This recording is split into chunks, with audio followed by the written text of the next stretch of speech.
أعوذ بالله من الشيطان الرجيم. بسم الله الرحمن الرحيم.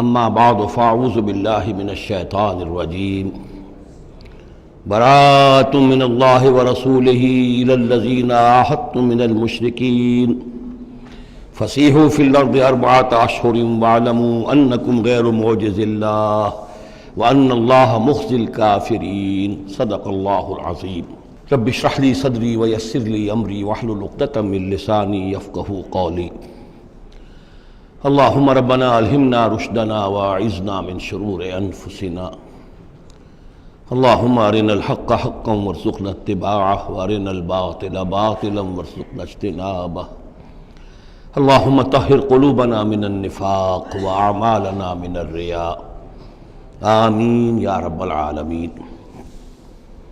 اب ہم اللہ کے نام سے سورہ توبہ کا آغاز کر رہے ہیں۔ یہ سورہ مبارکہ تجزیے کے اعتبار سے قرآن حکیم کی مشکل ترین صورت ہے۔ اس میں کئی خطبات ہیں جو مختلف مواقع پر نازل ہوئے ہیں، اور چونکہ قرآن مجید میں یہ چیز محفوظ نہیں ہے کہ کون سا خطبہ کس وقت نازل ہوا، اس کے حوالے سے بڑی تحقیق کی ضرورت ہوتی ہے، اور جن لوگوں نے اتنی تکلیف گوارا نہیں کی ہے وہ بہت سے مغالطوں میں خود بھی مبتلا ہوئے ہیں اور دوسروں کو بھی مبتلا کیا ہے۔ بہرحال پہلی بات تو یہ سمجھیے کہ یہ سورہ مبارکہ دو بڑے بڑے حصوں پر مشتمل ہے۔ پہلا حصہ پہلے 5 رکوعوں پر مشتمل ہے اور دوسرا حصہ 11 رکوعوں پر مشتمل ہے۔ فلسفہ دین اور فلسفہ رسالت کے اعتبار سے ان دونوں حصوں کے مابین فرق یہ ہے کہ نبی اکرم صلی اللہ علیہ وسلم کی جو بعثت ہوئی تھی، براہ راست بعثت جن میں سے آپ خود تھے، یہ بعثت خصوصی ہے، بعثت خاصہ ہے کہ جو مشرکین عرب کی طرف ہے، بنی اسماعیل کی طرف ہے۔ ایک آپ کی بعثت عمومی ہے پوری نوع انسانی کی طرف۔ آپ 2 بعثتوں کے ساتھ مبعوث فرمائے گئے۔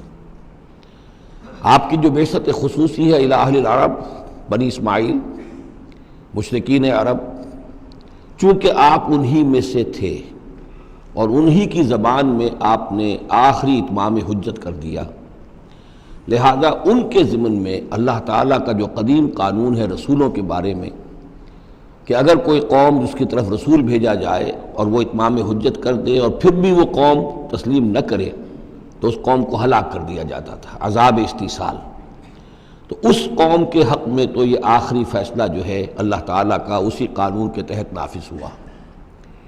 اس آخری فیصلے کا جو معاملہ ہے وہ ہے جو پہلے 5 رکوعوں میں آیا ہے۔ یہ حضور صلی اللہ علیہ وسلم کی بعثت خصوصی سے متعلق ہے، اہل عرب کی طرف۔ البتہ چونکہ آپ کی بعثت عمومی ہے پوری نوع انسانی کے لیے، آپ نے جزیرہ نما عرب میں دین کو غالب کر دیا، قائم کر دیا۔ بعثت خصوصی کا تو گویا کہ آخری مقصد آخری درجے میں مکمل ہو گیا، لیکن یہ بعثت عمومی کے کام کا آپ نے آغاز فرمایا ہے صلح حدیبیہ کے بعد۔ آپ نے 7 ہجری تک کوئی مبلغ، کوئی داعی کہیں باہر نہیں بھیجا، جب تک کہ جزیرہ نما عرب میں اس حد تک کامیابی نہیں ہو گئی کہ قریش نے آپ کو تسلیم کر لیا اور آپ کے ساتھ صلح کی، تو جس کو کہ اللہ تعالیٰ نے انا فتحنا لک فتحا مبینہ قرار دیا ہے، اس وقت تک آپ نے اپنی پوری توجہ، آپ نے پورا وقت، اپنی ساری صلاحیتیں، اپنی قوتیں مرکوز رکھی ہیں جزیرہ نما عرب کے اندر۔ البتہ جب اس حد تک کام پورا ہو گیا، سن 7 میں، سن 6 میں صلح حدیبیہ ہوئی ہے، تو اس کے بعد آپ نے نامہ بر بھیجے، اپنے خطوط بھیجے، قیصر کے نام بھیجا، کسریٰ کے نام بھیجا، مقوقس کے نام بھیجا، نجاشی بھی اب جو اس وقت تھا، وہ نجاشی جو ایمان لائے تھے فوت ہو چکے تھے، ان کی تو غائبانہ نماز جنازہ بھی حضور نے پڑھائی تھی۔ اب جو نجاشی تھے وہ مسلمان نہیں تھے، ان کے پاس بھی خط گیا۔ ان خطوط کے نتیجے میں سلطنت روما سے ایک ٹکراؤ شروع ہو گیا۔ غزوہ موتا ہوا اور اس کے بعد غزوہ تبوک۔ یہ جو دو غزوات ہیں ان کا تعلق حضور کی بعثت عمومی سے ہے کہ اب بیرون ملک عرب آپ کی دعوت کا اور آپ کی اقامت دین کی جد و جہد کا دائرہ وسیع ہو رہا ہے۔ تو 11 رکوع اس سورہ مبارکہ کے اس سے بحث کر رہے ہیں، وہ غزوہ تبوک کے گرد ہیں۔ ان میں سے 4 رکوع وہ ہیں کہ جو غزوہ تبوک کے لیے ذہنی تیاری کے لیے، اور اس کے بعد کچھ آیات وہ ہیں کہ جو تبوک جاتے ہوئے اور تبوک سے واپسی پر نازل ہوئیں، اور کچھ حصہ وہ ہے جو تبوک سے واپس آ کر نازل ہوا۔ وہ تو ہیں 11 رکوع جو 6 سے شروع ہو کر 16 تک جائیں گے مسلسل۔ البتہ پہلے 5 رکوع وہ ہیں کہ جن میں اندرون جزیرہ نما عرب، اندرون ملک آپ کے جو مشن تھا اس کی تکمیل کا جو آخری مرحلہ تھا اس کا اعلان ہو رہا ہے۔ اب یہ جو 5 رکوع ہیں ان میں بھی ایک عجیب تقسیم ہے۔ ان میں 2 رکوع وہ ہیں کہ جو سن 8 ہجری میں فتح مکہ سے قبل نازل ہوئے ہیں۔ ان میں تیار کیا گیا ہے مسلمانوں کو فتح مکہ کے لیے کہ وہ نکلیں، اور ساری رد و قدا ہو رہی ہے کچھ لوگوں کی طرف سے، کچھ منافقین کی طرف سے، کچھ سادہ دل مسلمانوں کی طرف سے، نیک دل مسلمانوں کی طرف سے، کچھ ایسے لوگوں کی طرف سے کہ جن کے وہاں رشتہ دار ہیں کہ اب اگر جنگ ہوگی اور جا کر ہم حملہ کریں گے مکے پر تو اس سے یہ ہے کہ ان رشتہ داروں کو بھی غضب پہنچے گا۔ کچھ ایسے مسلمان تھے جن کی فیملیز وہاں تھیں اور انہیں اندیشہ تھا کہ وہ کہیں جب یہ چکی پیسے گی تو کہیں گندم کے ساتھ گھن بھی نہ پیس جائے۔ تو ایک رد و قدا ہے جو ان 2 رکوعوں میں آپ کو ملے گی کہ جو نازل ہوئے ہیں سن 8 میں فتح مکہ سے قبل، اور 3 رکوع وہ ہیں کہ جو نازل ہوئے ہیں سن 9 میں ذی قعدہ کے بعد۔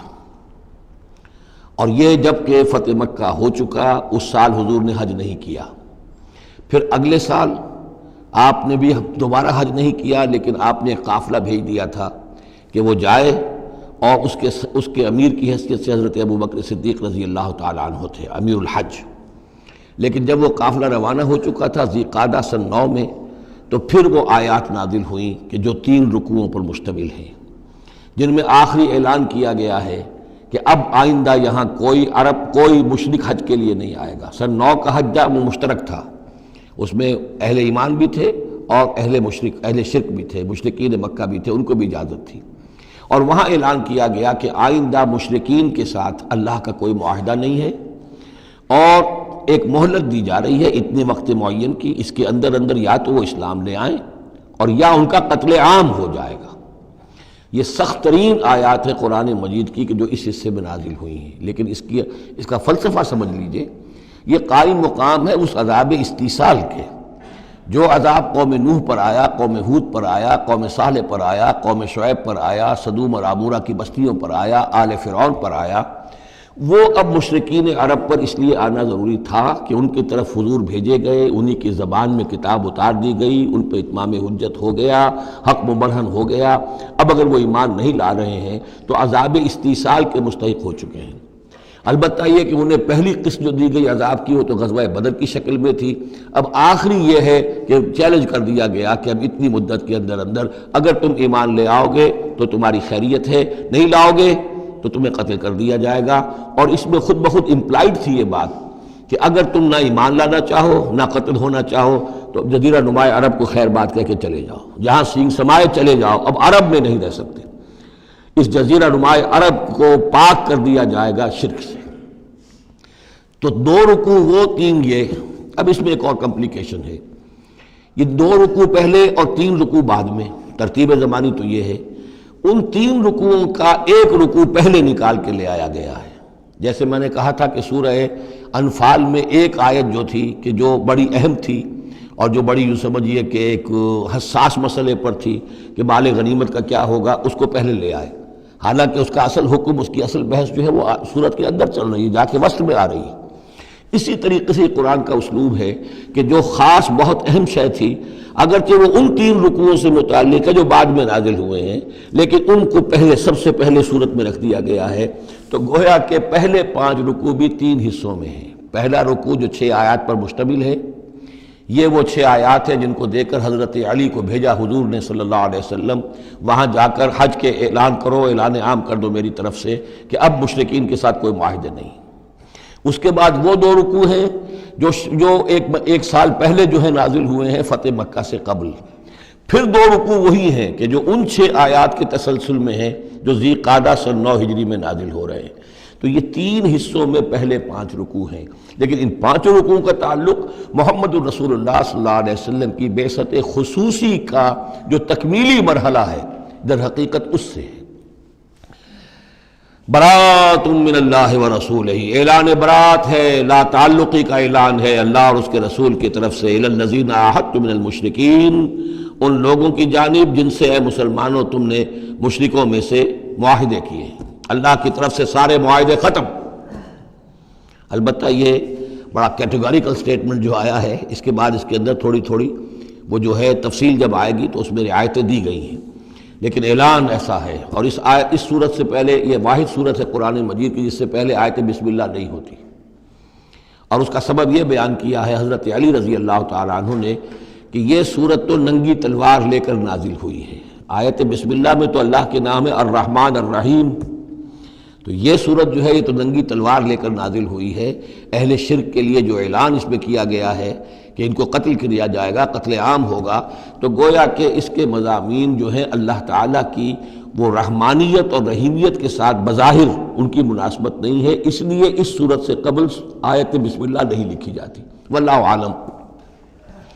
برات من اللہ ورسولہ الی الذین عاہدتم من المشرکین، اعلان برات ہے، اعلان لا تعلقی ہے اللہ اور اس کے رسول کی طرف سے ان تمام لوگوں سے کہ جن سے مسلمانوں نے معاہدے کیے. فسیحوا فی الارض 4 اشہر، تو گھوم پھر لو اس زمین میں، یعنی اس جزیرہ نما عرب میں 4 مہینے کی تمہیں مہلت دی جا رہی ہے. وَاعْلَمُوا أَنَّكُمْ غَيْرُ مُعْجِزِ اللَّهِ، اور جان لو کہ تم اللہ کو عاجز نہیں کر سکتے، اللہ کو شکست نہیں دے سکتے.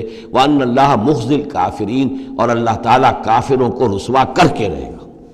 اب ان کے لیے یہ آخری جو ہے قسط جو ہے اللہ تعالیٰ کی طرف سے عذاب کی وہ آ کر رہے گی. یہ جو کیٹیگوریکل سٹیٹمنٹ آیا ہے یہ ان معاہدوں کے ضمن میں تھا کہ جن میں کوئی میعاد معین نہیں تھی، غیر میعادی معاہدے. عام معاہدہ ہے دوستی کا، نو وار پیکٹ ہے، اس کے لیے کوئی ٹائم لمٹ نہیں ہے. ان کے لیے تو کھلم کھلا کہہ دیا کہ ٹھیک ہے 4 مہینے کی ہم مہلت دے رہے ہیں، اس کے بعد ہمارا کوئی معاہدہ نہیں. اور یہ بالکل معقول بات ہے، اس لیے کہ ایک ہی دن میں نہیں کیا ہے. وہ بات بھی ہو گئی کہ معاہدہ پہلے جو ہے ان کی طرف پھینک دیا گیا، فَأَنبِذْ عَلَيْهِمْ عَلَىٰ سَوَاءٍ، اعلان کیا جا رہا ہے، اور پھر ایک دن میں اقدام بھی نہیں ہو رہا، 4 مہینے دیے جا رہے ہیں. تو یہ ہے معاملہ ان کا جو معاہدے غیر میعادی تھے جن میں کوئی مدت معین نہیں تھی. وَأَذَانٌ مِّنَ اللَّهِ وَرَسُولِهِ إِلَى النَّاسِ يَوْمَ الْحَجِّ الْأَكْبَرِ، اور اعلان عام ہے اللہ اور اس کے رسول کی طرف سے لوگوں کی جانب حج اکبر کے دن. یوم الحج الاکبر، بڑے حج کے دن. بڑے حج سے مراد حج ہے. یہ ہمارے ہاں جو عام خیال ہے کہ جمعے کو حج ہو تو حج اکبر ہے، یہ بغیر کسی بنیاد کے ہے. اصل میں عمرہ جو ہے وہ حج اصغر ہے، اور جو حج ہے وہ حج اکبر ہے. عمرہ بھی ایک چھوٹا حج ہے، تو وہاں اکبر اور اصغر اس اعتبار سے ہوتے ہیں. تو یوم الحج الاکبر، جب جو حج آ رہا ہے اس دن ان اللہ بریء من المشرکین ورسولہ، اعلان عام. چونکہ حج میں تو تمام اطراف و اکناف جو ہیں جزیرہ نما عرب کے وہاں سے لوگ آئے ہوئے ہیں، تو اعلان عام ہو جائے گا کہ اللہ تعالیٰ بری ہے، الگ ہے، اس کا کوئی معاہدہ مشرکین کے ساتھ نہیں ہے، نہ صرف اللہ بلکہ اس کے رسول بھی. وَإِن تُبْتُمْ فَهُوَ خَيْرٌ لَكُمْ، اور اگر تم باز آ جاؤ، توبہ کر لو تو تمہارے لیے بہتر ہے، اسی میں خیریت ہے. وَإِن تَوَلَّيْتُمْ، اگر تم پیٹھ موڑ لو گے، روگردانی کرو گے، فَاعْلَمُوا أَنَّكُمْ غَيْرُ مُعْجِزِ اللَّهِ، تو سن رکھو تم اللہ کو عاجز نہیں کر سکتے، تم اللہ کو شکست نہیں دے سکتے. وَبَشِّرِ الَّذِينَ كَفَرُوا بِعَذَابٍ أَلِيمٍ، اور ان کافروں کو اے نبی بشارت دے دیجئے دردناک عذاب کی. إِلَّا الَّذِينَ عَاهَدتُّم مِّنَ الْمُشْرِكِينَ، اب یہاں ایک استثناء ہو رہا ہے. یہ ہے جن کے ساتھ میعادی معاہدے تھے، 2 سال کا معاہدہ ہے، 1 سال کا معاہدہ ہے، 6 ماہ کا معاہدہ ہے، اس کو مستثنیٰ رکھا. غیر میعادی معاہدہ تھا، یہ اعلان کر دیا اور 4 مہینے کی مہلت دے دی. جو میعادی تھا اس کو فرمایا الا الذین عاہدتم من المشرکین، ہاں اس کے سوا وہ لوگ ہوں گے کہ جن سے تم نے مسلمانوں مشرکین میں سے جن سے معاہدے کیے. ثم لم ینقصوکم شیئا، پھر انہوں نے کوئی کمی نہیں کی، کوئی شے جو ہے جو بھی شرائط تھی اس میں سے کسی میں کوئی کمی نہیں کی، وہ اپنے معاہدے کی شرائط کی پابندی کرتے رہے. وَلَمْ يُظَاهِرُوا عَلَيْكُمْ، اور نہ تم پر تمہارے دشمنوں کی کوئی مدد کی. احدن کسی کی بھی، فَأَتِمُّوا إِلَيْهِمْ عَهْدَهُمْ تو ان کے لیے ان کی مدت مکمل کر دو، الی مدتہم جو بھی مدت ہے، کسی کی 2 سال کی ہے، کسی کی 6 مہینے کی ہے، تو جو میعادی معاہدہ ہے اس کی بشرطے کہ ان کی طرف سے کوئی خلاف ورزی نہ ہوئی ہو تو ان کی مدت جو ہے وہ پوری کر دو۔ ان اللہ یحب المتقین، یقیناً اللہ تعالیٰ تقوی والوں کو پسند کرتا ہے۔ فَإِذَا انسَلَخَ الْأَشْهُرُ الْحُرُمُ جب یہ مہینے جو رعایت کے مہینے ہیں، پناہ کے مہینے ہیں، یعنی 2 شکلیں ہو گئی، جیسے عورت کی جو عدت ہوتی ہے، فرض کیجئے کہ طلاق دی گئی تو ایک عدت تو یہ ہے کہ 3 ماہ جو ہے یا 3 حیض آ گئے، لیکن اگر وہ اگر حاملہ ہے تو وضع حمل تک وہ عدت رہے گی۔ اسی طریقے سے جن لوگوں کا کوئی میعاد مقرر نہیں تھی ان کے لیے 4 مہینے مقرر کر کے اور ان کے معاہدوں کا اعلان کر دیا۔ جن کی میعاد مقرر تھی کہا کہ جیسے ہی میعاد ختم ہوگی پھر معاہدہ نہیں ہوگا، اب یہ رینیو نہیں ہوگا، لیکن یہ کہ اس مدت کی تکمیل کر دی جائے گی۔ فَإِذَا انسَلَخَ الْأَشْهُرُ الْحُرُمُ اور جب یہ محترم مہینے سمجھ لیجئے، اس لیے کہ اب یہ ان کے لیے جو امان کے مہینے ہیں جو تمہیں دے دیے گئے ہیں، جب یہ ختم ہو جائیں گے، فَاقْتُلُوا الْمُشْرِكِينَ حَيْثُ وَجَدتُّمُوهُمْ تو قتل کرو ان مشرکوں کو جہاں پاؤ۔ یہ سخت ترین الفاظ ہیں۔ وَخُذُوهُمْ پکڑو ان کو، وَاحْصُرُوهُمْ گھیراؤ کرو ان کا، وَاقْعُدُوا لَهُمْ كُلَّ مَرْصَدٍ اور ہر جگہ گھات لگا کر بیٹھو ان کو پکڑنے کے لیے۔ یہ آخری ہے جو گویا کہ ان کی رسوائی، اب ظاہر بات ہے یہ آیات پڑھ کر سنائی گئیں، مشرکین موجود تھے، اس سے بڑی رسوائی اور کیا ہوگی؟ کس انداز میں اب انہیں چیلنج کیا جا رہا ہے؟ یہ رسوائی، واللہ مخزی الکافرین، اللہ ان کافروں کو رسوا کر کے رہے گا۔ حضرت علی کو بھیجا گیا اس لیے کہ قافلہ روانہ ہو چکا تھا، پھر یہ آیتیں اتری ہیں 6، تو ان آیتوں کو دے کر حضور نے بھیجا کہ علی جاؤ اور میرے نمائندے کی حیثیت سے حج کے اجتماع میں تم اعلان کرو، اس لیے کہ عرب کا رواج یہ تھا کہ کسی بڑی شخصیت کی طرف سے اتنا بڑا اعلان وہ کوئی اس کا قریبی عزیز کر سکتا تھا۔ تو وہ قافلہ حج جو ہے کہیں پڑاؤ پر تھا، درمیان میں حضرت علی پہنچے، امیر تھے حضرت ابوبکر رضی اللہ تعالی عنہ۔ تو جب حضرت علی وہاں پہنچے ہیں تو پہلا سوال کیا حضرت ابوبکر نے، امیر او مامور، آپ امیر بنا کر بھیجے گئے یا مامور؟ اگر تو مجھے معذور کر کے آپ کو امیر بنا کر بھیجا ہے حضور نے تو آپ یہاں بیٹھیے، میں ادھر بیٹھوں گا، لیکن اٹ مسٹ بی نون ہو از ہو، اور اگر آپ مامور ہیں میں ہی امیر ہوں تب بھی ٹھیک ہے، لیکن معلوم ہونا چاہیے۔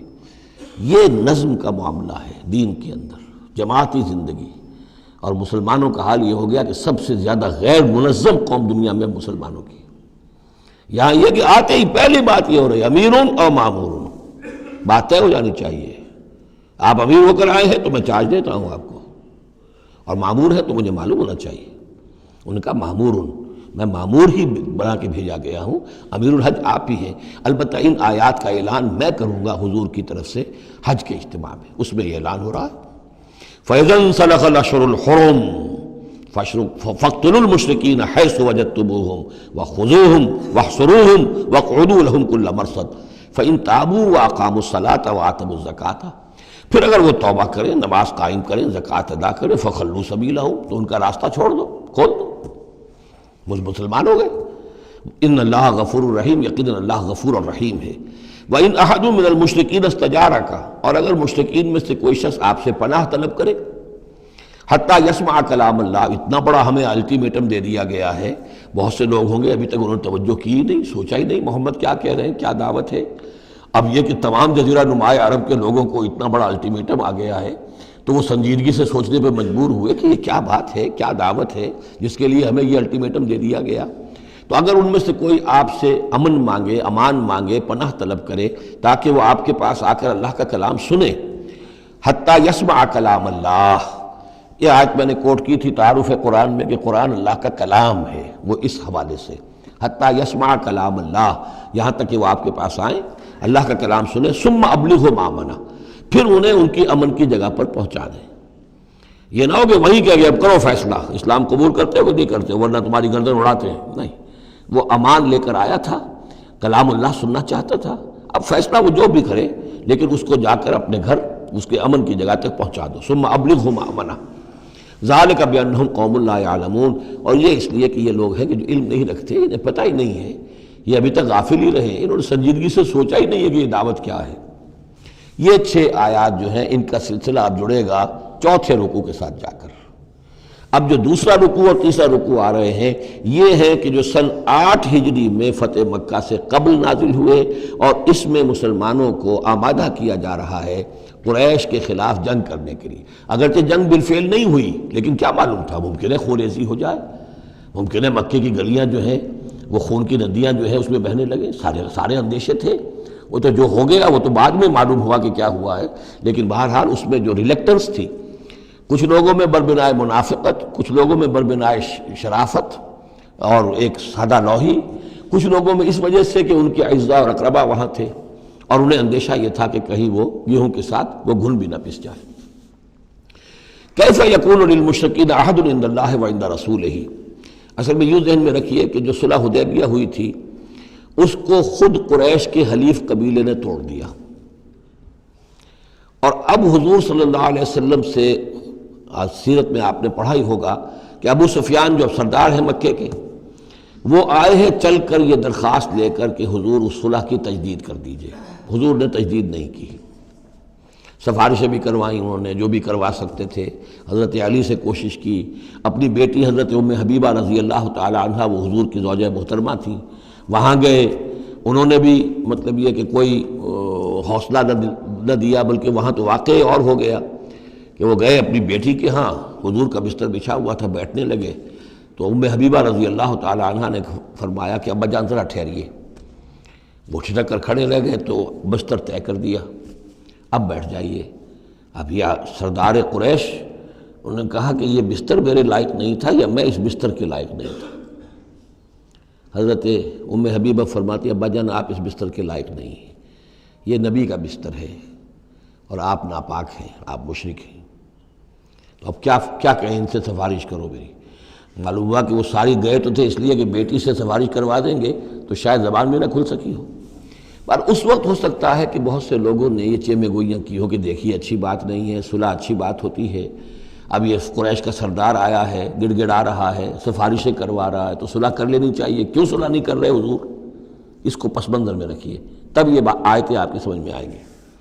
کیف یکون للمشرکین عہد عند اللہ، کیسے ہو سکتا ہے مشرکین کے لیے کوئی عہد اللہ کے نزدیک، وعند رسولہ اور اس کے رسول کے نزدیک، الا الذین عاہدتم من المسجد الحرام، سوائے ان کے کہ جن کے ساتھ تم نے معاہدہ کیا تھا مسجد حرام کے پاس، صلح حدیبیہ، فما استقاموا لکم فاستقیموا لہم، تو جب تک وہ اس پر قائم رہے، سیدھے رہے تمہارے لیے، تم بھی قائم رہو، سیدھے رہو۔ ان اللہ یحب المتقین، لیکن اللہ تعالیٰ متقیوں کو پسند کرتا ہے۔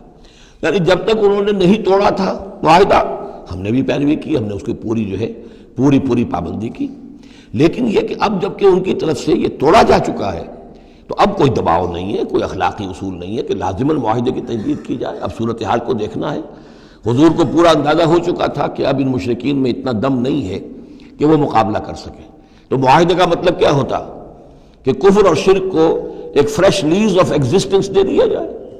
10 سال کے لیے اگر معاہدہ کریں، 10 سال کے لیے کفر جو ہے ڈنکا بجائے گا، تو حضور کو پورا اندازہ تھا، اس لیے آپ نے تجدید نہیں کی۔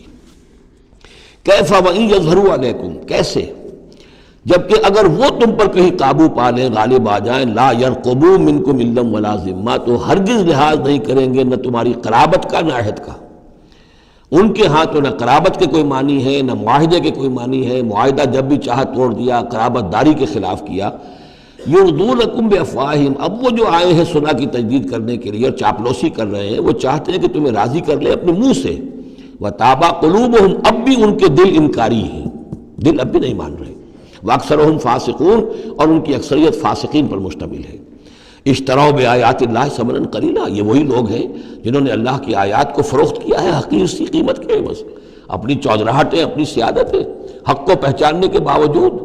محمد رسول اللہ 13 برس تک ان کے ہاں 12 برس تک دعوت دیتے رہے، انہوں نے قرآن مجید کو رد کیا، فصدوا عن سبیلہ، لوگوں کو روکتے رہے، خود بھی رکے رہے اللہ کے راستے سے۔ انہم ساء ما کانوا یعملون، بہت ہی برا ہے ان کا عمل جو رہا ہے۔ لا یرقبون فی مومن الا ولا ذمہ، دوبارہ یہ کسی مومن کے حق میں نہ قرابت کا کوئی لحاظ کرتے ہیں نہ کسی عہد اور معاہدے کا کرتے ہیں۔ وَأُولَٰئِكَ هُمُ الْمُعْتَدُونَ، اور حقیقت میں یہی لوگ ہیں جو حد سے زیادہ تجاوز کرنے والے ہیں۔ فَإِن تَابُوا وَأَقَامُوا الصَّلَاةَ وَآتَوُا الزَّكَاةَ، پھر بھی اللہ نے راستہ کھلا رکھا ہوا ہے، اب بھی کھلی بات ہے کہ اگر وہ توبہ کریں اور نماز قائم کریں اور زکوٰۃ دیں فاخوانکم فی الدین، تو وہ تمہارے دینی بھائی ہیں۔ ونفصل الآیات لقوم یعلمون، اور ہم اپنی آیات کی تفصیل بیان کر رہے ہیں ان لوگوں کے لیے جو علم رکھتے ہیں، جو علم حاصل کرنا چاہیں۔ وَإِن نَكَثُوا أَيْمَانَهُمْ مِن بَعْدِ عَهْدِهِمْ، اور اگر انہوں نے توڑ دیا ہے اپنی اس قسم کو اور معاہدے کو اس کے باندھنے کے بعد، وَطَعَنُوا فِي دِينِكُمْ، اور جبکہ وہ انہوں نے عیب لگایا ہے تمہارے دین کے معاملے میں، فَقَاتِلُوا أَئِمَّةَ الْكُفْرِ، تو اب جنگ کرو ان کفر کے اماموں سے۔ یہ ہے الفاظ جو بہت نوٹ کرنے کے۔ ائمۃ الکفر کون تھے جزیرہ نما عرب میں؟ کافر تو سب تھے، مشرک سب تھے۔ ائمۃ الکفر، ائمۃ الشرک، یہ قریش تھے، متولی کعبے کے، بتوں کے مجاور، یہ سارا مرکز جو ہے شرک کا جو بنایا، اللہ کے گھر کو توحید کا مرکز تھا اسے شرک کا اڈا بنا دیا۔ یہ ہے امام۔ جب تک ان کو شکست نہ دی جائے تو ظاہر بات ہے کہ جزیرہ نما عرب پر دین کے غلبے کا تصور نہیں ہے۔ چاہے وہاں کوئی فارمل حکومت نہیں تھی، کوئی سلطنت نہیں تھی، کوئی ریاست نہیں تھی، کوئی جو ہے فارمل دارالخلافہ نہیں تھا، لیکن معنوی اعتبار سے یہ ام القریٰ، یہ مرکزی بستی ہے، یہ ہے اس پورے جزیرہ نما عرب کا صدر مقام ایک اعتبار سے۔ اور یہاں کے جو لوگ ہیں ائمۃ الکفر، ان کے ساتھ جنگ کرو۔ فقاتلوا ائمۃ الکفر، تو قتال کرو ان کفر کے اماموں سے۔ انہم لا ایمان لہم، ان کی کسی قسم کا کوئی پاس نہیں، ان کی کوئی قسمیں نہیں ہیں، کوئی اعتبار نہیں۔ لعلہم ینتہون، شاید کہ وہ باز آ جائیں، یعنی سختی سے شاید باز آ جائیں۔ اے مسلمانوں، نرمی کے ساتھ وہ باز آنے والے نہیں ہیں۔ الا تقاتلون قوما نکثوا ایمانہم، کیا ہو گیا تمہیں؟ تم جنگ نہیں کرنا چاہتے ایسی قوم سے جنہوں نے اپنے عہد کو توڑا؟ معاہدہ انہوں نے توڑا ہے، مسلمانوں نے تو نہیں توڑا، نہ مسلمانوں کے حلیف قبیلے نے توڑا، انہوں نے وعدہ جو کیا تھا اس کو توڑا ہے۔ تو کیا ہو گیا تمہیں؟ شرافت کی وجہ سے یا بزدلی کی وجہ سے یا منافقت کی وجہ سے یا اور کسی سبب سے تم ان سے جنگ نہیں کرنا چاہتے؟ الا تقاتلون، کیا تم قتال نہیں کرنا چاہتے قوماً اس قوم سے نکثوا ایمانہم، جنہوں نے اپنی قسمیں توڑی، وہموا باخراج الرسول، یہی تو ہے کہ جنہوں نے رسول کو مکے سے نکلنے پر مجبور کیا، وہم بدؤکم اول مرہ، اور انہوں نے ہی آغاز کیا تھا۔ ظاہر بات ہے کہ کتنا مسلمانوں کو ستایا تھا مکے میں، مسلمانوں میں سے بعضوں کو شہید کیا تھا مکے میں، کتنوں کو تکلیفیں دی تھی، ٹارچر کیا تھا، پرسیکیوٹ کیا تھا، انہوں نے کیا پہلی مرتبہ۔ اتخشونہم، اب دیکھیے یہ ہے وہ سرچنگ کوسچن، اے مسلمانوں کیا ان سے ڈر رہے ہو؟ یہ کوئی بزدلی ہے جو تم پر طاری ہو گئی ہے؟ قریش کے خلاف اقدام سے گھبرا رہے ہو؟ اتخشونہم فاللہ احق ان تخشوہ ان کنتم مؤمنین، تو اگر تم مومن ہو تو اللہ زیادہ حقدار ہے کہ تم اس سے ڈرو۔ اب یہ اس کا حکم ہے، تمہیں اقدام آخری کرنا ہے۔ قاتلوہم، کرو جنگ ان سے، یعذبہم اللہ بایدیکم، اللہ تعالی عذاب دے گا انہیں تمہارے ہاتھوں، ویخزہم، اور ان کو رسوا کرے گا، وینصرکم علیہم، اور تمہاری مدد کرے گا ان کے خلاف، ویشف صدور قوم مومنین، اور اہل ایمان کے سینوں کو کی جلن کو دور کر دے گا، ٹھنڈک عطا فرمائے گا۔ یعنی اب بھی مکے میں ایسے لوگ تھے کہ جن پر ٹارچر ہو رہا تھا، وہ جو ضعیف تھے، جو نہیں کر سکتے تھے، سفر نہیں کر سکتے تھے، یا خواتین تھیں، تو ان کے اوپر جو بھی ظلم ہو رہے تھے، تو جب ان لوگوں کی اب درگت بنے گی تو ان کے بھی دلوں کو کچھ ٹھنڈک ملے گی، اور ان کو بھی کچھ نہ کچھ ان کے احساسات جو ہیں اس کے اندر کچھ سکون ہوگا۔ وَيُذْهِبْ غَيْظَ قُلُوبِهِمْ، ان کے دلوں میں جو غصہ بھرا ہوا، غم بھرا ہوا، اللہ تعالیٰ اسے نکالے گا۔ وَيَتُوبُ اللَّهُ عَلَىٰ مَن يَشَاءُ، اور اللہ تعالیٰ توبہ نصیب کر دے گا جس کو چاہے گا توبہ کی توفیق دے دے گا۔ وَاللَّهُ عَلِيمٌ حَكِيمٌ، اور اللہ تعالیٰ علیم اور حکیم ہے۔ اب تیسری مرتبہ وہ آیت آ گئی ہے قرآن میں، ام حسبتم ان تترکوا، ام حسبتم ان تدخلوا الجنة ولما يأتكم مثل الذين خلوا من قبلكم مستهم البأساء والضراء وزلزلوا حتى يقول الرسول والذين معه متى نصر الله الا ان نصر الله قریب۔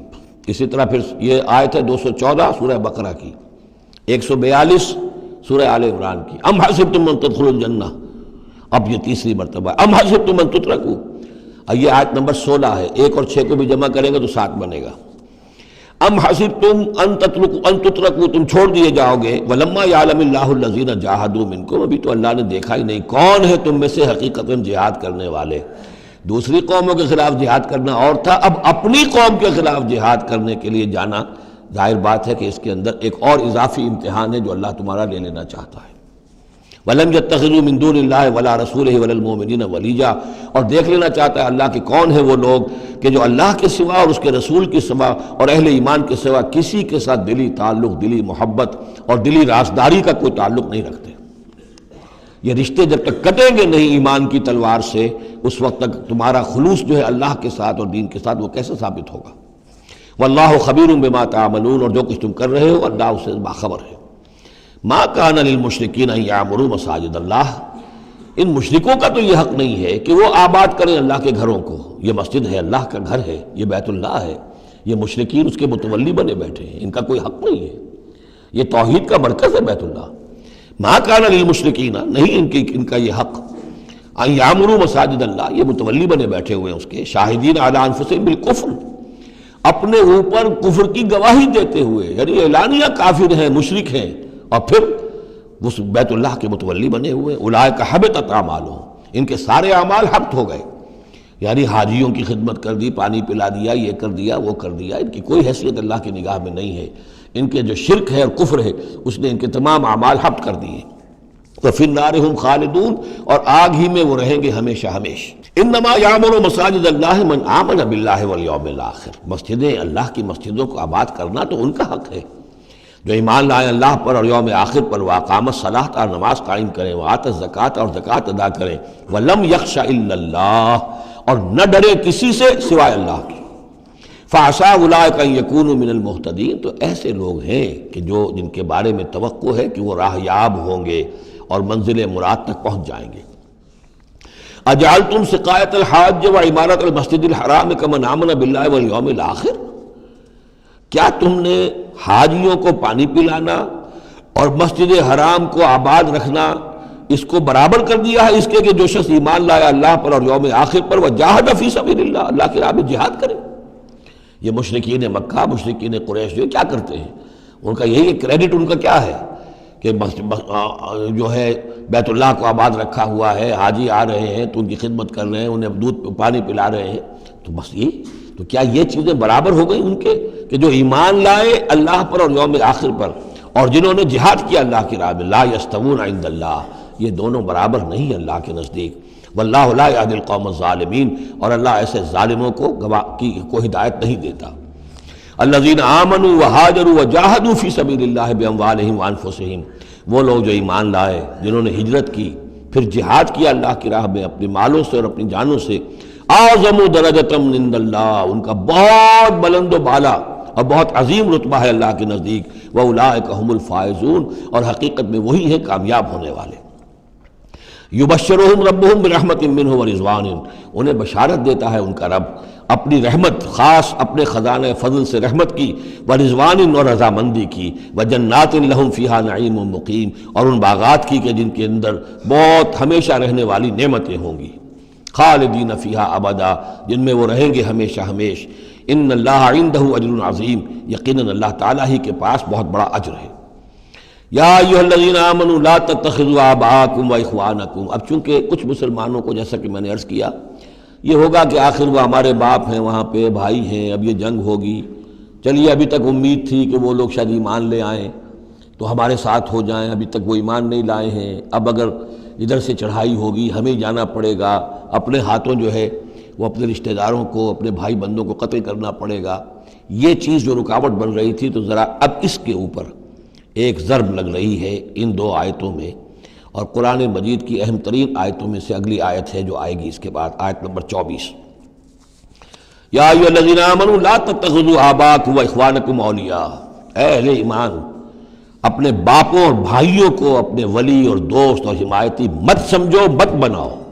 ان استحبوا الکفر علی الایمان، اگر انہوں نے ایمان کے مقابلے میں کفر کو پسند کیا ہے، اگر اب بھی تمہارے دل میں ان کے لیے محبت ہے اور تمہارے دل میں وہ تعلق جو ہے موجود ہے، تو اس کا مطلب یہ ہے کہ پھر ایمان کے ساتھ رشتہ تمہارا مضبوط نہیں ہے، اللہ کے لیے غیرت نہیں ہے، دین کے لیے، توحید کے لیے غیرت نہیں ہے۔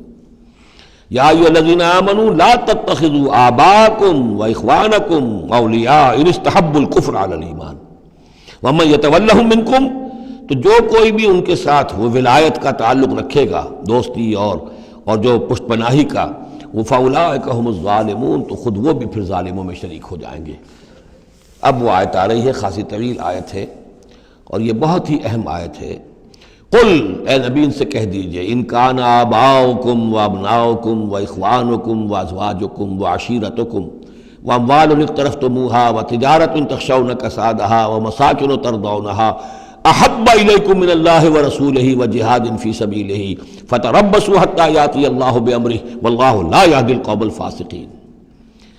اے نبی ان سے کہہ دیجئے، اگر ہو تمہیں تمہارے باپ اور تمہارے بیٹے اور تمہارے بھائی اور تمہاری بیویاں یا بیویوں کے لیے شوہر اور تمہاری برادری رشتہ دار، اور وہ مال جو تم نے بہت محنت سے کمائے ہیں، جمع کیے ہیں، وہ تجارت جس کے مندے کا تمہیں خطرہ رہتا ہے، ڈرتے رہتے ہو، اور وہ حویلیاں اور وہ محل جو تم نے بنائے ہیں تمہیں بہت پسند ہیں، مساکن ترضونہا، اگر یہ 8 چیزیں محبوب تر ہیں، احب الیکم، ان 8 کی محبت زیادہ ہے تمہارے دلوں میں، من اللہ ورسولہ وجہاد فی سبیلہ، اللہ کی محبت، رسول کی محبت، اللہ کی راہ میں جہاد کی محبت، اگر یہ 3 محبتیں کم ہیں، وہ زیادہ ہیں، فتربصوا، تو جاؤ انتظار کرو، دفع ہو جاؤ، فتربصوا، جاؤ انتظار کرو، حتی یاتی اللہ بامرہ، یہاں تک کہ اللہ اپنا فیصلہ سنا دے، واللہ لا یہدی القوم الفاسقین، اللہ ایسے فاسقوں کو راہیاب نہیں کرتا۔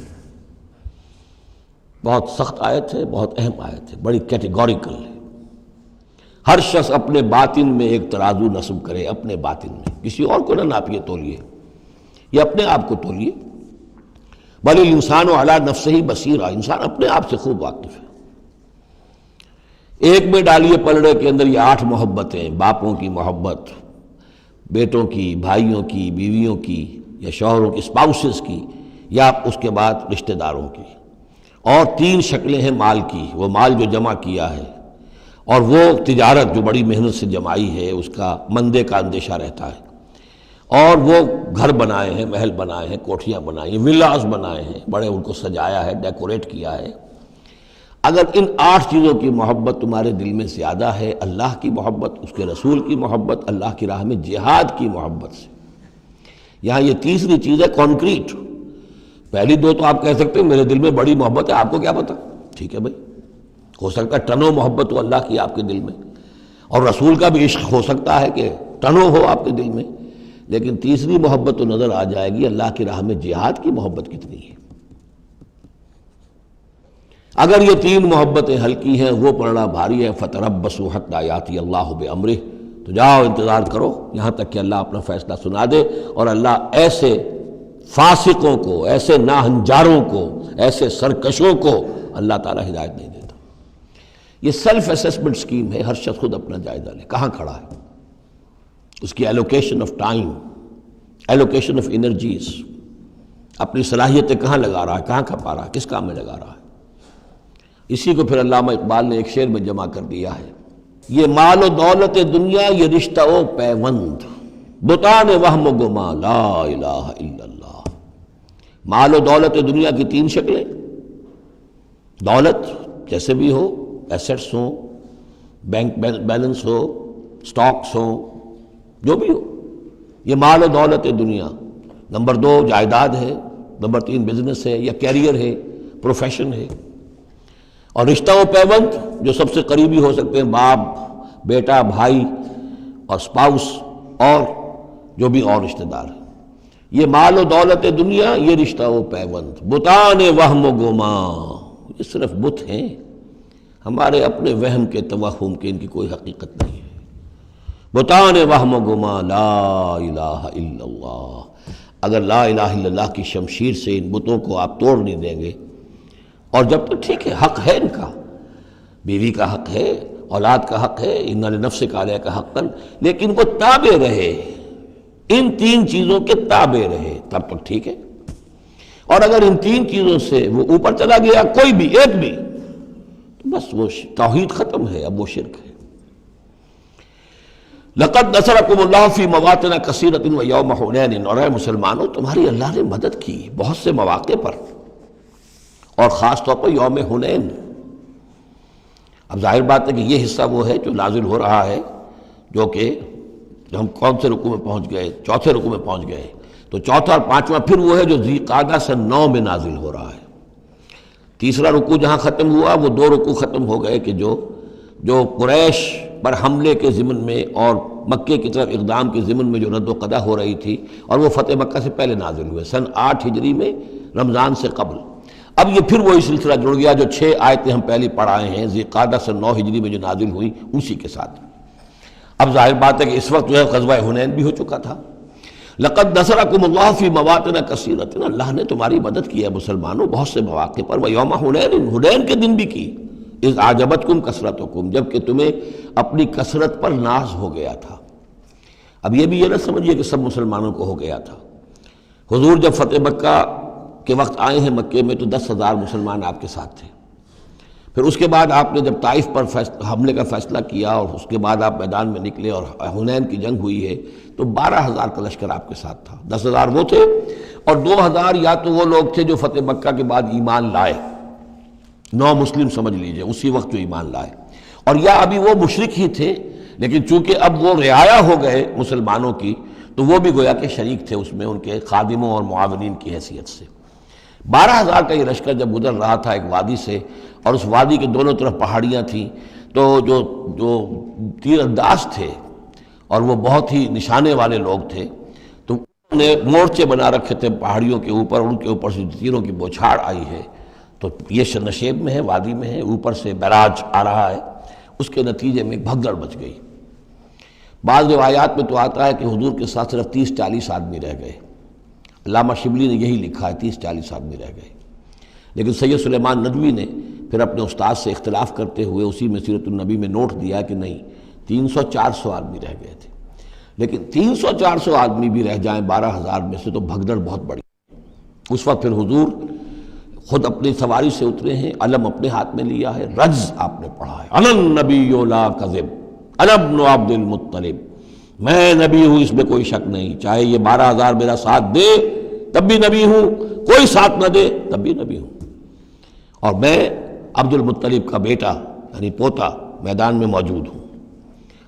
اس پر پھر یہ کہ آپ نے لوگوں سے کہا کہ پکارو الیہ یا عباد اللہ، الیہ یا اصحاب الشجرہ، الیہ یا اصحاب البدر، کہاں جا رہے ہو اے بدریوں، کہاں جا رہے ہو اے جو صلح حدیبیہ کے وقت جنہوں نے مجھ سے بیعت کی تھی موت کی، بیعت رضوان، کہاں جا رہے ہو؟ پھر لوگ پلٹے ہیں، پھر فتح ہو گئی. اذ اعجبتکم کثرتکم، جب کہ تمہیں اپنی کثرت پر ناز ہو گیا تھا، فلم تغن عنکم شیئا، تو وہ کثرت تمہیں کچھ نہ بچا سکی، کچھ کام نہ آ سکی تمہارے. وضاقت علیکم الارض بما رحبت، اور تم پر زمین اپنی پوری فراخی کے باوجود تنگ آ گئی، تنگ پڑ گئی، تنگ ہو گئی. ثم ولیتم مدبرین، اور پھر تم پیٹھ موڑ کر بھاگے. ثم انزل اللہ سکینتہ علی رسولہ، پھر اللہ نے نازل فرمایا اپنی طرف سے سکون اور تسکین اپنے رسول پر، وعلی المومنین، اور اہل ایمان پر. وانزل جنودا لم تروها، اور اس وقت بھی اللہ نے ایسے لشکر بھی اتارے جنہیں تم نے نہیں دیکھا. وعذب الذین کفروا، اور عذاب دیا کافروں کو. وذالک جزاء الکافرین، اور یقیناً یہ کافروں کا بدلہ یہی ہے. ثم یتوب اللہ من بعد ذلک علی من یشاء، پھر اس کے بعد بھی اللہ تعالیٰ توبہ نصیب فرما دے گا اپنے بندوں میں سے جس کو چاہے گا. اللہ غفور اور رحیم ہے. یا ایھا الذین آمنوا انما المشرکون نجس فلا یقربوا المسجد الحرام بعد عامہم ھذا، اہل ایمان یہ مشرک ناپاک ہیں، پلید ہیں، تو اب یہ اس سال کے بعد مسجد حرام کے قریب نہ پھٹکنے پائیں. سن 9 کا حج جو ہے کھلا تھا مشرکین کے لیے بھی اور اہل ایمان بھی گئے. حضرت ابوبکر کی زیر امارت قافلہ حج مدینے سے گیا، حضور نہیں گئے. اسی میں اعلان یہ بھی کر دیا گیا اب آئندہ سال سے کوئی مشرک قریب نہیں آ سکے گا، نہ بیت اللہ کے، بیت الحرام کے، نہ حج کے لیے آ سکے گا. لا یقرب المسجد الحرام بعد عامہم ھذا، اس سال کے بعد اب وہ قریب نہ پھٹکے مسجد حرام کے. وَإِنْ خِفْتُمْ عِلَّةً، اب اندازہ ہوا ہوگا کہ یہ تو آتے تھے لوگ تو ہماری آمدنی ہوتی تھی، حاجی آتے تھے، قربانیاں کرتے تھے، کچھ اور نظریں چڑھاتے تھے، چڑھاوے چڑھاتے تھے تو ہماری آمدنی ہوتی تھی. وَإِنْ خِفْتُمْ عِلَّةً، اگر تمہیں فقر کا اندیشہ ہو، فَسَوْفَ يُغْنِيكُمُ اللَّهُ مِنْ فَضْلِهِ، تو عنقریب اللہ تعالیٰ تمہیں غنی کر دے گا اپنے فضل سے انشاء، اگر وہ چاہے گا. ان اللہ علیم الحکیم، یعنی اتنی آئیں گی غنیمتیں تمہارے پاس کہ تم سے سنبھالی نہیں جائیں گی. حضور کے انتقال کے بعد چند سال کے اندر اندر سلطنت فارس اور سلطنت روما اور وہاں سے جو سیلاب آیا ہے مال غنیمت کا، تو حضور نے تو یہی فرمایا تھا کہ اے مسلمانوں، اس دنیا سے جاتے ہوئے آپ نے فرمایا تھا کہ مجھے تم پر فقر کا اندیشہ نہیں ہے، مجھے تو اندیشہ اب یہ ہے کہ تم پر دولت کے انبار آ جائیں گے تمہارے قدموں میں، اور پھر تم اس دولت کی وجہ سے ایک دوسرے کی گردنیں مارو گے۔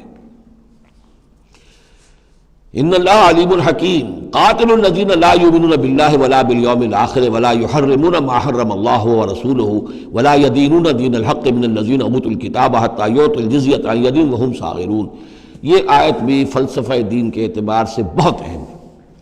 جنگ کرو ان لوگوں سے جو نہ ایمان رکھتے ہیں اللہ پر نہ یوم آخر پر، جو حرام نہیں ٹھہراتے جس کو اللہ اور اس کے رسول نے حرام ٹھہرایا، اور نہ قبول کرتے ہیں دین حق کی تابع داری من الذین اوتوا الکتاب، ان لوگوں میں سے کہ جن کو کتاب دی گئی تھی، حتی یعطوا الجزیۃ عن ید وہم صاغرون، یہاں تک کہ وہ اپنے ہاتھ سے جزیہ پیش کریں اور چھوٹے ہو جائیں، نیچے رہے، تابع ہو جائیں۔ یہ فرق ہے جو کیا گیا ہے۔ مشرکین عرب کے لیے تو کوئی آپشن نہیں تھا، یا ایمان لاؤ یا گردن مار دی جائے گی، اس لیے کہ ان میں سے تھے حضور صلی اللہ علیہ وسلم، ان پر اتمام حجت بدرجہ آخر ہو گیا۔ لیکن یہ کہ باقی لوگوں کے لیے، نصارہ اور یہود کے لیے بھی، اور اسی کے تابع بقیہ پوری نوع انسانی ہے، تمام انسان، پھر فارس کے لوگ تھے یا ہندوستان کے لوگ تھے یا اور تھے، ان سب کے لیے قانون یہی رہا ہے۔ کسی کے لیے یہ چیلنج نہیں ہے کہ تم یا ایمان لاؤ یا قتل کر دیے جاؤ گے، اس کے بعد کسی کے لیے نہیں۔ یہ خاص وقت تھا اس قوم کے لیے اس عذاب کا کہ جس قوم نے ایک رسول کی دعوت کو رد کیا تھا۔ اب اس کے بعد کوئی رسول ہے بھی نہیں، موجود نہیں ہے، بنفس نفیس تو موجود نہیں ہے، معنوی طور پر ہے، وہ واقعتاً جو ہے مادی طور پر تو نہیں ہے۔ اس حوالے سے بقیہ پوری نوع انسانی کا معاملہ کیا ہے؟ ان کے سامنے یہ ہے کہ قتال ان سے بھی کیا جائے گا، جنگ ان سے بھی کی جائے گی، یہاں تک کہ وہ تابع ہو جائیں، اللہ کے دین کی بالادستی کو قبول کر لیں، لیکن اس کے نیچے وہ یہودی رہیں، وہ مجوسی رہیں، وہ ہندو رہیں، وہ سکھ رہیں، وہ پارسی رہیں، وہ جو بھی چاہے رہیں، انڈیویجول کو کسی کو اسلام لانے پہ مجبور نہیں کیا جائے گا، اور یہ نہیں ہوگا کہ گردن اڑا دی جائے گی یا اسلام لاؤ۔ وہ معاملہ تھا مشرکین عرب کے لیے۔ یہ جو زمین و آسمان کا فرق، اس کو اچھی طرح سمجھ لیجئے۔ یہی وجہ ہے کہ پھر جب دور صحابہ میں اور دور خلافت راشدہ میں فوجیں نکلی ہیں صحابہ کی، تو 3 آپشنز دیتے تھے وہ۔ ایمان لے آؤ، تم ہمارے برابر کے ہو جاؤ گے، تمہارے حقوق ہمارے حقوق برابر، ہم یہ بھی نہیں کہیں گے ہم سینئر ہیں تم جونیئر ہو، تمہارے حق کا برابر، بالکل برابر۔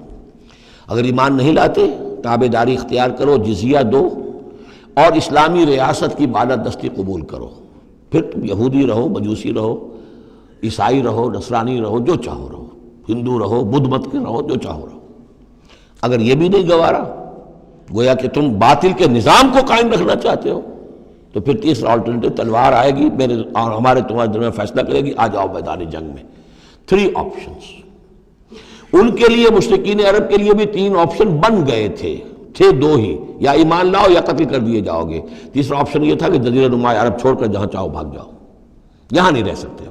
لیکن یہ اس میں امپلائڈ تھا نہیں، کلیئر نہیں تھا، اسپیلٹ آؤٹ نہیں تھا، لیکن ان کے لیے یہ دوسرا آپشن تھا۔ قاتل الذین لا یؤمنون باللہ، قتال کرو ان سے جو ایمان نہیں رکھتے اللہ پر نہ یوم آخر پر، ولا یحرمون ما حرم اللہ ورسولہ، نہ حرام ٹھہراتے ہیں اور سمجھتے ہیں ان چیزوں کو جو اللہ اور اس کے رسول نے حرام کی ہیں، ولا یدینون دین الحق، اور نہ دین حق کو قبول کرنے کے لیے اور اس کی تابعداری کرنے کے لیے تیار ہیں، من الذین اوتوا الکتاب، اہل کتاب میں سے، ان سے بھی جنگ کرو، حتی یعطوا الجزیۃ عن ید، یہاں تک کہ وہ دے جزیہ ہاتھ سے، وہم صاغرون، اور چھوٹے ہو کر رہے، اسلام کی بالادستی قبول کریں۔ وقالت الیہود عزیر ابن اللہ، اور یہودیوں نے یہ اعتقاد گھڑ لیا تھا کہ عزیر اللہ کے بیٹے ہیں۔ وقالت النصارى المسیح ابن اللہ، اور نصارہ نے یہ عقیدہ گھڑ لیا کہ مسیح اللہ کے بیٹے ہیں۔ ذالک قولہم بافواہہم، یہ ان کی منہ سے باتیں ہیں جو نکلی ہیں، ان کی کوئی حقیقت نہیں ہے۔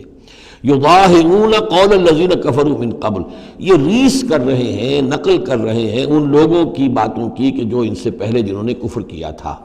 یہ میں اشارہ کر چکا تھا کہ متھرائزم یہ ایک مذہب تھا پرانا، اور خاص طور پر مصر اس کا بہت بڑا مرکز تھا۔ تو جب یہ سینٹ پال نے جب تبلیغ شروع کی ہے عیسائیت کی، اور وہ وہاں سے پھر بات جو ہے آگے بڑھی ہے، اور جینٹائلز کے اندر بھی تبلیغ اس نے شروع کی، تو اس نے پھر اپنے مذہب میں ایسے اعتقادات شامل کر لیے کہ یہ جو دوسرے مذہب کے لوگ ہیں وہ آسانی سے ہمارے اس مذہب میں عیسائیت میں آ جائیں۔ تو جو تثلیث مصر میں پہلے سے موجود تھی اسی تثلیث کے نام بدل دیے۔ مصر میں تثلیث تھی God the Father, Horus the Son of God, and Isis the God Mother. تو اللہ خدا اور ایک خدا کی ماں وہ جو آئسس دیوی یعنی اور خدا کا بیٹا، تو اللہ اور عیسیٰ اور مریم، یہ پہلی تثلیث تھی ابتدائی کی جو بنی ہے۔ God the Father, Horus the Son of God and Isis the God Mother. تو انہوں نے ان کی نقالی کی ہے، اس نقالی میں انہوں نے یہ تثلیث ایجاد کر دی ہے۔ قاتلہم اللہ انا یوفکون، اللہ تعالیٰ انہیں قتل کرے، ہلاک کرے، یہ کہاں سے بچلائے گئے ہیں۔ اتخذوا احبارہم ورہبانہم اربابا من دون اللہ، دوسری جو سب سے بڑی گمراہی ہوئی عیسائیوں میں وہ یہ ہے کہ انہوں نے اپنے احبار اور رہبان کو بھی رب بنا لیا اللہ کے سوا۔ اب یہ جو ہے اس پر اعتراض کیا تھا، اعتراض نہیں سوال کیا تھا حضرت عدی ابن حاتم نے، جو مشہور ہیں حاتم طائی، بہت بڑے جو سخی تھے، وہ تو خیر فوت ہو چکے تھے حضور کی بعثت سے قبل، اور وہ عیسائی تھے۔ ان کے بیٹے تھے یہ عدی ابن حاتم، یہ ایمان لے آئے، لیکن ایک روز انہوں نے حضور سے پھر یہ کہا کہ حضور یہ بات کچھ سمجھ میں نہیں آئی، قرآن کہتا ہے کہ ہم نے بحیثیت عیسائی اپنے احبار اور رہبان کو اپنا خدا بنا لیا، ارباب بنا لیا، تو ایسی بات تو نہیں ہے، تو اس کا مفہوم کیا ہے؟ تو آپ نے فرمایا کیا یہ صحیح نہیں ہے کہ جس شے کو وہ حلال کہہ دے تم حلال مان لیتے ہو، جس شے کو وہ حرام کہہ دے تم حرام مان لیتے ہو؟ کہ جی یہ تو ہے، تو یہی تو خدا بنا مان لینا ہے۔ یعنی قانون سازی کا حق اللہ کو حاصل ہے، یہاں پوپ صاحب کو پورا اختیار ہے، جو چاہے فیصلہ کر دے۔ تو 2000 سال تک تو حضرت مسیح کو سولی دینے کا الزام یہودیوں پر رہا، اب آ کر اچانک انہوں نے ایک ڈیکری، ایک فرمان کے ذریعے سے بری کر دیا۔ تاریخ کو بدل دیں، حرام کو حلال کر دیں، حلال کو حرام کر دیں۔ یہی ہمارے ہاں بھی ایک پوپ ہوتے ہیں، یہ جو ہمارے یہاں اسماعیلی ہیں، ان کا جو امام حاضر ہے وہ معصوم ہے، اور وہ جس چیز کو چاہے حلال کر دے، جس چیز کو چاہے حرام کر دے۔ انہوں نے بھی شریعت ساقط کی ہوئی ہے، اسماعیلیوں پر شریعت نہیں ہے۔ ایک اسماعیلی وہ ہیں جو ہنزا وغیرہ میں رہتے ہیں، ان کے ہاں شریعت ہے، یہ پرانے اسماعیلی ہیں کہ جو باہر سے آ کر یہاں پر آباد ہوئے تھے۔ ایک یہ گجرات کے علاقے میں آ کر جب اسماعیلیوں نے اپنی تبلیغ کی ہے تو انہوں نے وہی کیا جو سینٹ پال نے کیا تھا، شریعت ساقط کر دی۔ اور جو ہندوؤں کا عقیدہ تھا اس کے اندر 9 اوتار تھے، 9 اوتار آ چکے ہیں دنیا میں اللہ کے، ان کا کہ حضرت علی 10ویں اوتار ہیں، دشم اوتار، وہ دشم اوتار ان کے عقیدے میں شامل ہو گیا، اور جو ان کا امام حاضر ہے اسے پورا اختیار حاصل ہے، شریعت کی جس چیز کو چاہے منسوخ کر دے، جو چیز چاہے حرام قرار دے دے، جو چیز چاہے حلال قرار دے دے، یہ ہے دین۔ تو اتخذوا احبارہم ورہبانہم، تو یہ تو گویا کہ خدا ہی بنا لیا، یہ اختیار تو خدا ہی ہے۔ اربابا من دون اللہ، انہوں نے اللہ کے سوا ان کو بھی رب بنا لیا ہے۔ والمسیح ابن مریم، اور مسیح ابن مریم کو تو پوچھتے ہیں۔ وما امروا الا لیعبدوا الہا واحدا، انہیں نہیں حکم دیا گیا تھا مگر اس بات کا کہ وہ پوجے صرف ایک الہ کو، لا الہ الا ہوا، نہیں ہے کوئی معبود اس کے سوا، سبحانہ عما یشرکون، وہ پاک ہے اس سے کہ جو شرک یہ کر رہے ہیں۔ یریدون ان یطفئوا نور اللہ بافواہہم، یہ چاہتے ہیں کہ اللہ کے نور کو بجھا دیں اپنے منہ کی پھونکوں سے۔ وَيَأْبَى اللَّهُ إِلَّا أَن يُتِمَّ نُورَهُ وَلَوْ كَرِهَ الْكَافِرُونَ، اور اللہ کو ہرگز منظور نہیں ہے مگر یہ کہ وہ اپنے نور کا اتمام فرما کر رہے، چاہے یہ کافروں کو کتنا ہی ناگوار ہو۔ هُوَ الَّذِي أَرْسَلَ رَسُولَهُ بِالْهُدَى وَدِينِ الْحَقِّ لِيُظْهِرَهُ عَلَى الدِّينِ كُلِّهِ، وہی تو ہے جس نے بھیجا ہے اپنے رسول کو صلی اللہ علیہ وسلم الہدا اور دین حق دے کر، تاکہ غالب کرے اسے کل کے کل دین پر، کل نظام زندگی پر، وَلَوْ كَرِهَ الْمُشْرِكُونَ، خواہ یہ مشرکوں کو کتنا ہی ناگوار ہو۔ کیونکہ یہاں آ کر حضور کے مشن کے آخری درجے میں تکمیل ہو رہی ہے، تو یہاں کلیئرلی اب اس کو انشیٹ کر دیا گیا۔ وہ جو میں نے عرض کیا تھا کہ ایک ہے رسالت کا بنیادی مقصد، تبشیر ہے، انذار ہے، تذکیر ہے، دعوت ہے، تبلیغ ہے، وما نرسل المرسلین الا مبشرین ومنذرین، وہ بنیادی مقصد بھی حضور کی بعثت کا ہے۔ لیکن حضور کا ایک امتیازی مقصد ہے، تکمیل رسالت کا جو مظہر ہے وہ ہے کہ دین کو غالب کرنا بالفعل۔ یہ جوڑا جو 2 آیتوں کا ہے یہ بالکل اسی ترتیب کے ساتھ یہ جوڑا سورہ صف میں بھی آیا ہے۔ دوسری آیت تو جو کہ تو ہے، ایک شوشے کا فرق نہیں، هو الذی ارسل رسولہ بالہدی ودین الحق لیظہرہ علی الدین کلہ ولو کرہ المشرکون۔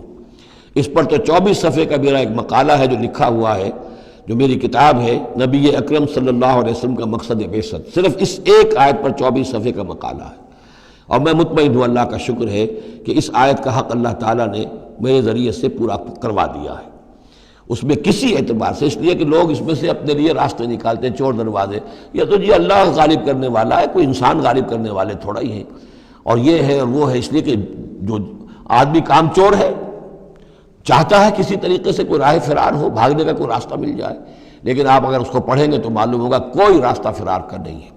ہر جو بھی ممکن ہو سکتی ہے نحوی اعتبار سے، جو امکان ہو، سب کو میں نے لے کر اور ثابت کر دیا ہے کہ اس میں کہیں فرار کا راستہ نہیں۔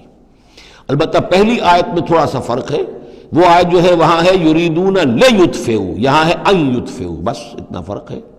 بافواہہم یریدون لیطفئوا نور اللہ بافواہہم، یریدون ان یطفئوا نور اللہ بافواہہم، وہاں ہے واللہ متم نورہ ولو کرہ الکافرون، یہاں ہے ویابی اللہ الا یتم نورہ ولو کرہ الکافرون۔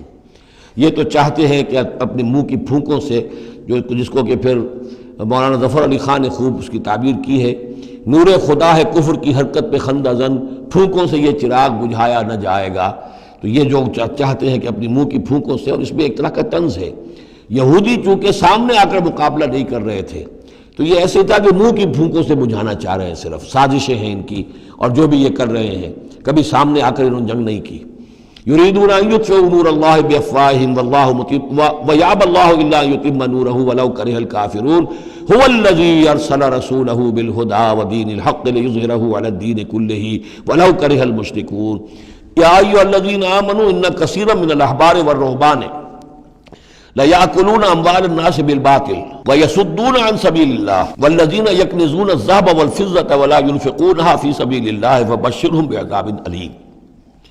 یہ آیت بھی بہت اہم ہے، اس لیے کہ جو مسلمان امتوں کے اندر علماء اور احبار اور صوفیاء، یا آپ ایک لفظ استعمال کریں مذہبی پیشوا، جو بھی ایک طبقہ بن جاتا ہے، اگر ان میں دنیا کی محبت اور مال کی محبت آ جائے، ایک عام کاروباری آدمی ہے، دنیا کا کاروبار کرتا ہے، اب ظاہر بات ہے حلال ذریعے سے کما رہا ہے، اچھا کھائے اچھا پہنے، ٹھیک ہے، کوئی جائیداد بھی بناتا ہے، کوئی حرام کام نہیں ہے، اس کی اولاد کو منتقل ہو جائے گی، لیکن یہ کہ جو شخص دین کی خدمت میں لگا ہوا ہے، اب اسے فرض کیجئے کوئی ہدیہ دے رہا ہے، کوئی اس کو اگر فرض کیجئے تحفہ دے رہا ہے یا کسی طریقے سے، تو دین کے لیے دے رہا ہے۔ اگر یہ لوگ بھی اپنے پاس دولت جمع کریں، اگر یہ اپنی جائیدادیں بنائیں، تو یہ بدترین انسان ہے آسمان کی چھت کے نیچے کے۔ یہ سمجھ لیجیے اچھی بات، عام آدمی کے لیے قانون اور ہوگا۔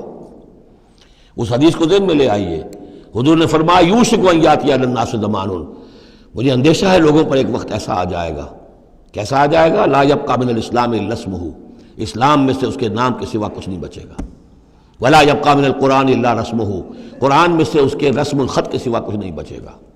مساجدہم عامرۃ، ان کی مسجدیں آباد بہت ہوں گی، شاندار ہوں گی، وہی خراب من الہدیٰ، ہدایت سے خالی ہوں گی۔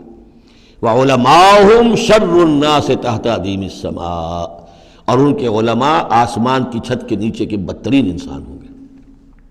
من عندہم تخرج الفتنۃ وفیہم تعود، انہی میں سے فتنہ برآمد ہوگا، انہی میں گھس جائے گا۔ تو یا ایھا الذین آمنوا، اہل ایمان، ان کثیر من الاحبار والرہبان، یقیناً بہت سے علماء اور درویش، لیاکلون اموال الناس بالباطل، وہ لوگوں کے مال ہڑپ کرتے ہیں باطل طریقے سے، ویصدون عن سبیل اللہ، اور وہ روکتے ہیں لوگوں کو اللہ کے راستے سے، والذین، اور کوئی نئی دعوت اٹھی ہے، کوئی اللہ کا بندہ جو ہے لوگوں کو دین کی طرف بلا رہا ہے، یہ اپنی مسندیں جب خطرے میں دیکھتے ہیں تو نہیں چاہیں گے کہ ہمارے عقیدت مند جو ہے وہ کسی بھی ایسی دعوت کی طرف رخ کریں اور متوجہ ہو جائیں۔ ان کی جائیدادیں بن رہی ہیں، بڑے بڑے ایسٹس بنا رہے ہیں، جب مرتے ہیں تو چھوڑ کر جائیدادیں جاتے ہیں، ان کی اولادوں کے پھر آپس میں مقدمے ہوتے ہیں، جھگڑے ہوتے ہیں۔ فرمایا والذین یکنزون الذھب والفضۃ، اور وہ لوگ کہ جو دفینے بناتے ہیں، جمع کرتے ہیں اپنے پاس سونا اور چاندی، ولا ينفقونها فی سبیل اللہ، اور وہ خرچ نہیں کرتے اس کو اللہ کی راہ میں، فبشرہم بعذاب علیم، تو ان کو بشارت دے دیجیے عذاب علیم کی، دردناک عذاب کی۔ یوم یحمى علیہا فی نار جہنم، جس دن کے ان کو تپایا جائے گا ان چیزوں کو جہنم کی آگ میں، فتقویٰ بہا جباہہم، اور اسی سونے اور چاندی کو تپا تپا کر اس سے پھر داغے جائیں گے ان کے ماتھے بھی، وجنوبہم اور ان کے پہلو بھی، وظہورہم اور ان کی پیٹھیں بھی، ھذا ما کنزتم لانفسکم یہ ہے جو تم نے کنز کیا تھا اپنے لیے، جو دولت جمع کی تھی، جو خزانے بنائے تھے، فذوقوا ما کنتم تکنزون تو اب مزہ چکھو اس کا جو تم نے کنز بنایا تھا۔ اس آیت کے بارے میں بعض باتیں اور بھی ہیں، انشاءاللہ وہ پھر اگلے نشست میں بیان کروں گا۔ بارک اللہ لی ولکم فی القرآن العظیم ونفعنی وإیاکم بالآیات والذکر الحکیم۔